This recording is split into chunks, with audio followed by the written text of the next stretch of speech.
Bu gün sizinlə çoxlarınızın çox sevdiyi balqabaq qutabının necə hazırlandığının reseptini bölüşürəm. İlk dəfə hazırladım, çox xoşuma gəldi və resepti də sizinlə bölüşürəm. Xəmir yoğurma qabına 150 qram otaq istiliyində süd, 150 qram 20%lik xama, xamanın faizini az da götürə bilərsiniz. 1 çay qaşığı duz və 1 çay qaşığı qabartma tozu əlavə edib qarışdırıram. Sonra isə 450 qram una az-az əlavə edərək xəmir yoğururam. Bir qədər ələ yapışan xəmir alınmalıdır.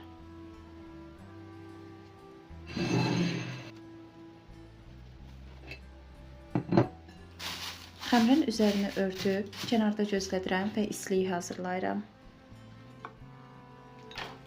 100 qram çərə yağında 1 ədəd böyük ölçülü xırda doğranmış soğanı yüngülvari rəngi dəyişənə kimi qovurub, sonra üzərinə təxminən yarım çay qaşığı duz əlavə edib qarışdırıram. Ət maşınından keçirilmiş 1 kiloqram balqabağa soğanın üzərinə əlavə edirəm və yanmaması üçün 70 qram su. Sonra isə tavanın qapağını örtüb az istilikdə bişirirəm. Balqabağı xırda doğrayaraq və yaxud da sürtkəcdən keçirərək bişirə bilərsiniz. İçlik hazır olduqdan sonra sonda üzərinə 4 xörək qaşığı şəkər tozu və yarım çay qaşığı qara istiot əlavə edib qarışdırıram və hazır olur. Soyması üçünsə başqa bir qaba yığıram və kündələri hazırlayıram. Xəmiri 12 hissəyə bölüb kündələr hazırlayıram.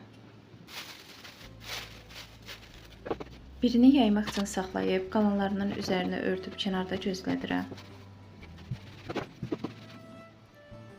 Yaydığım kündənin üzərinə içli yerləşdirib, hamarlayıb, sonra digər tərəfinə üzərinə gətirib bərkizlikdən sonra kənarlarına boş qabla səliqəli olsun deyə kəsirəm. Xəmir bir qədər yapışqan olduğu üçün yayarkən çox un istifadə olunur. Amma hazırladıqdan sonra unu bir qədər çırpırsınız, yəni təmizləyirsiniz. Sonra isə quru tavada hər iki tərəfini qızardırsınız. Qutabları hazırladıqca bir tərəfdən də qızardıraq. Qutabların daha ləzzətli olması üçünsə sonda üzərinə yağ çəkirik.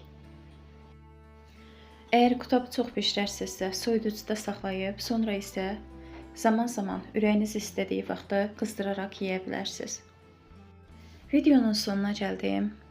Əgər resept xoşunuza gəldisə, bəyənməyi unutmayın.